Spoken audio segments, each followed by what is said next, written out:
What's up, guys? I'm Garrett. And I'm Keith. And today we're reviewing Rise and Grind by Daymond. All right, so different type of book. Again, it's not just your average going start to finish. He's interviewing people, going through all their habits, all the ways that they rise and grind. He talks about his own story, where he comes from again.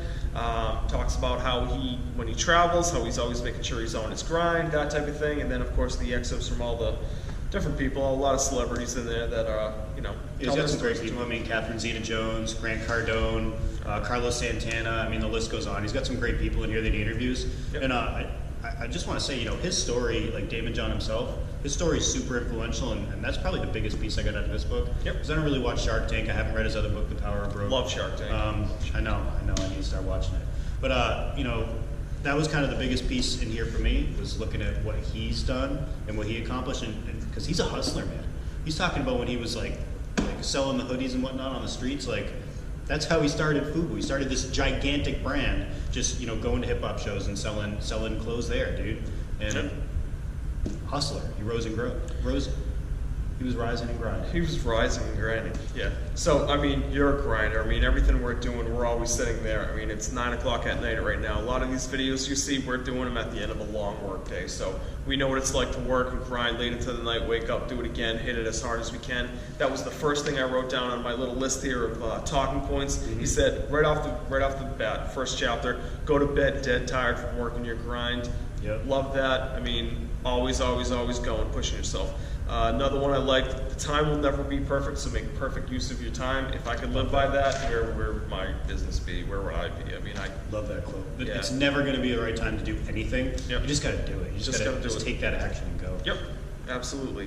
One thing I liked in there, Bruce Lee's quote, I don't fear the man who knows 1,000 kicks. I fear the man who knows one kick and throws it 1,000 times. Basically, you're practicing over and over again. We're all real estate agents. What are you practicing out there? You're practicing your scripts. We've talked about that so many times. You're practicing your scripts. You're practicing all of that type of stuff. That's what makes you really, really deadly. Right. So I think one of my favorite parts of this book, besides Daymond's story, was when he's interviewing Kyle Maynard. Yep. So Kyle was born with no arms and no legs. You would think that at that point you'd just be down and out, right? And he went on to do some great things. I mean, between being like an all-star wrestler, climbing some gigantic mountains. I mean, just that was probably like a really good story for me. And like hearing him and what he's done and what he's been able to accomplish, even at the disadvantages that he's had in his life.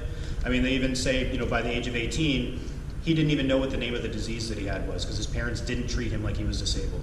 They treated him like he was just a regular person, and I think from a mindset aspect, that just helps you to achieve everything that you need in life, because it all comes down to mindset.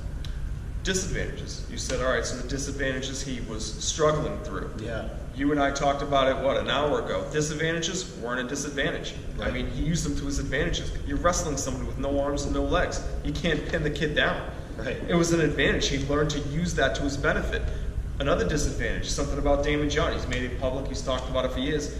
He's dyslexic. Mm-hmm. So you could say that's a disadvantage. Not to him. He sat there and he went through everything. He knew it was going to take him a few hours more to hit something that would take the average person growing up, the average kid, an hour to do. Right. That made him focus more. That made him grind harder. That's an advantage, and he looks at it that way. Yeah. So that disadvantage forced him to work harder, and that made the crazy work ethic that he has. Yep.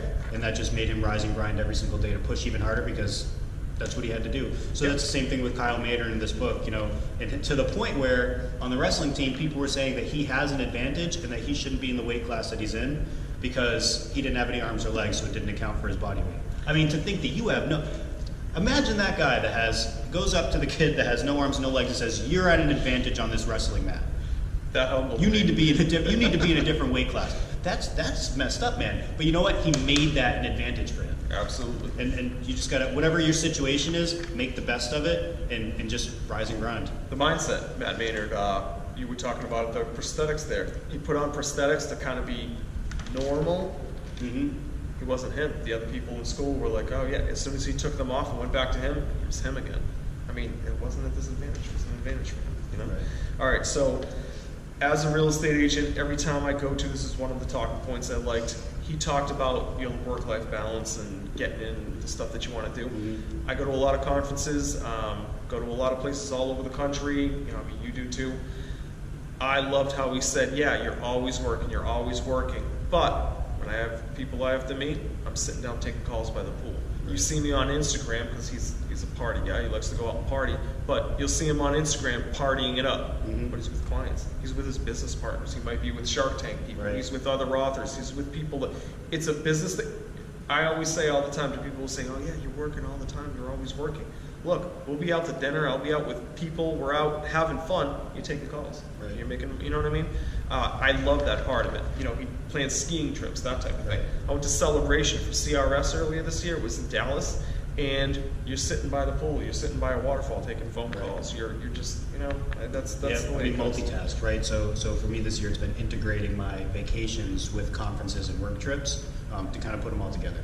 Yep. But that's exactly what he says, because you got to make the highest and best use of your time. So if you're on a trip, on a vacation, and you're not able to use that as work as well, you're missing out on work. But if you can mix them both together, that's just super beneficial. Controversial topic: millennials. Everybody's always ragging on millennials, and I'm a millennial. We're all getting them. I'm guilty of it too. Ragging on millennials. I loved when he talked about millennials in this book.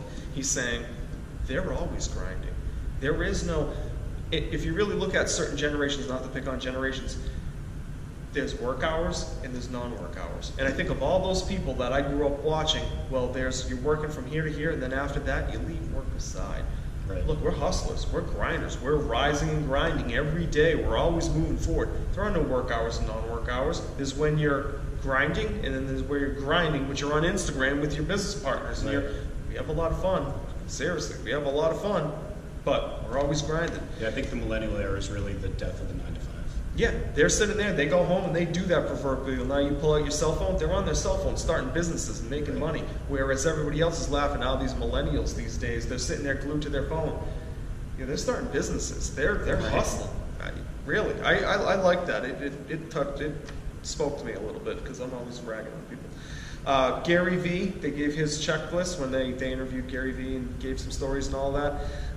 He gave his grind checklist, and I just put a couple of them down. I didn't want to forget them. Appreciate what you have. Always appreciate what you have. You think of where Gary Vee is in his career. Always appreciate what you have. Confront your fears. Work-life balance is all about perspective. Mm-hmm. I like that too. Yeah, it is what you make it, really. Yep. A couple quotes I liked: count your blessings, but don't count on them. You're only as tough as what toughened you. Mm-hmm. I loved that. This is one that you brought up to me, and I'm glad you did. Money only solves the problems that not having money creates. Yeah, I think that's a pretty good quote. Yeah, that is awesome. Money doesn't solve all your problems. Yep. But it solves the ones that not having money created. Yep. So, something you want more than anything, you'll find a way to achieve it. He said kind of early on in the book, 2% of what comes to you is just your naturally is going to come to you, right? Mm-hmm. And then the rest of it is your choices and the decisions you make and all of that. 98%. 98%. It's the choices you choose to choose, the actions you decide to take. What was one of those things you said? It's like, that was in the 2% win the lottery, right? Yeah, it's like, you could win the lottery, you know what I mean? That has nothing to do really with the choices you make. Right. You gotta buy a ticket or whatever, but yeah. The other 98% is your grind. What are you putting in there? Summing up this book, he talks about traveling, always making sure you're getting your workout in. You don't want to let that slip. He says when you travel, you're more likely to cheat on your diet, so to speak, cheat on your workout routine. He talks about how he's balancing being able to talk to his daughter at night on the phone. Always make sure he's up in time to do that workout. And he's just rising every single day, having a plan, and killing that plan. And just having a killer work ethic. Yep. Multitasking, so like we said, having your work vacations are your actual vacations. Right. Getting stuff done all the time. Well, no, he did say also always know when to push stop. Hit the stop button in vacation, whatever it happens to be, and he talks about how sometimes you got to put in that work when you're. Yeah. But he does know how to chill out from time to time and gather his thoughts. So that's pretty good. All right, so I think there was a couple challenges in the book for me with this one, just because it's a lot of interviewing. It's not a lot of rise and grind, a lot of grit and all that. I mean, what do you think about this book? It's not what I hoped it would be. I'm just going to be honest. There's a lot of great people that he interviews in this book. Yep. It didn't give me what I needed at the time that I read this. Maybe someone else will find this really beneficial.